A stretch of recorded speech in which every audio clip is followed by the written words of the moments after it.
Llys Rhosyr, safle llywodorau brenhinol.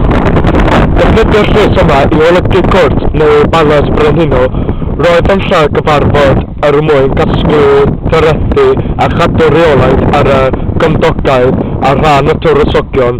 Sefydlodd tywysogion Gwynedd Llys am hoff rhan o'i lleunas. Gan deithio o Llys I Llys drwy flwyddyn, roedd phobl leol am byw ac yn gweithio yn y llys.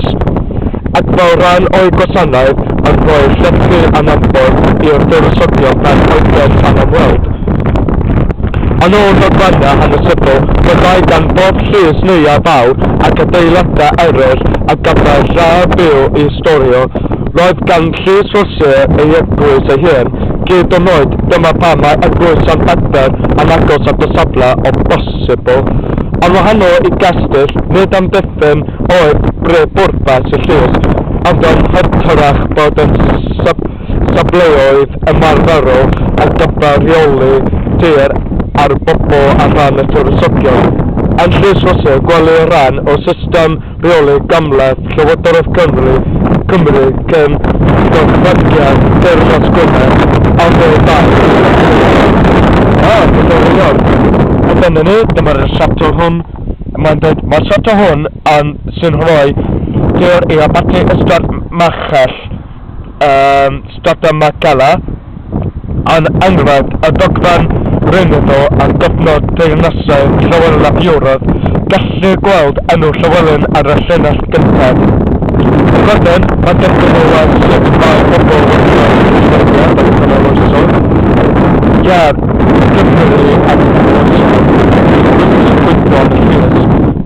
Garddio, lot yn digwydd. Roedd tywysogion y tywysog y trin y tir ac yn gwneud y gwaith gweinyddol tra roedd y tywysogion rhywle arall.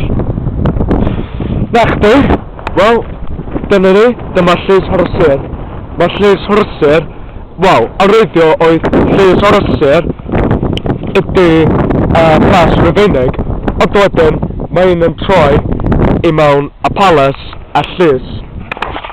Achos dwi'n gwybod baradoen o Cymru ac hefyd o Hwngari neu Podorosag bod mae yna lot o llysoedd o fan yn ystod y ganrif oesoedd yn ôl 18 ac hefyd yn trwy ganrif. Oce, iawn.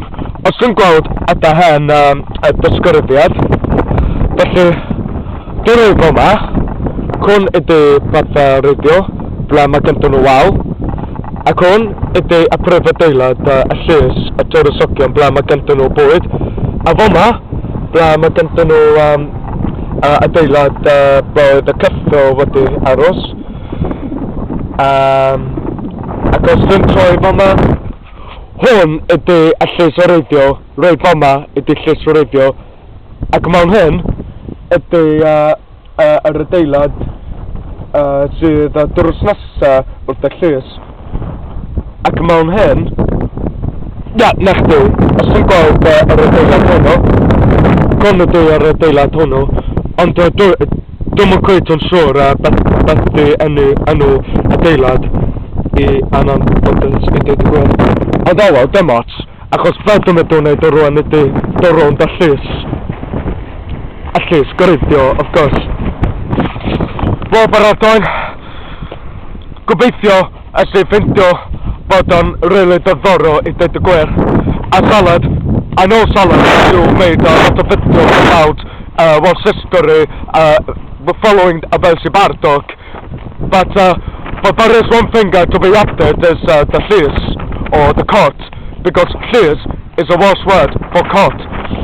Okay, I know what the Cymraeg ydy, y llys radio yn y canol oesoedd, ond cyn hynny oedd y Rufeiniaid wedi adeilad y palas cynt.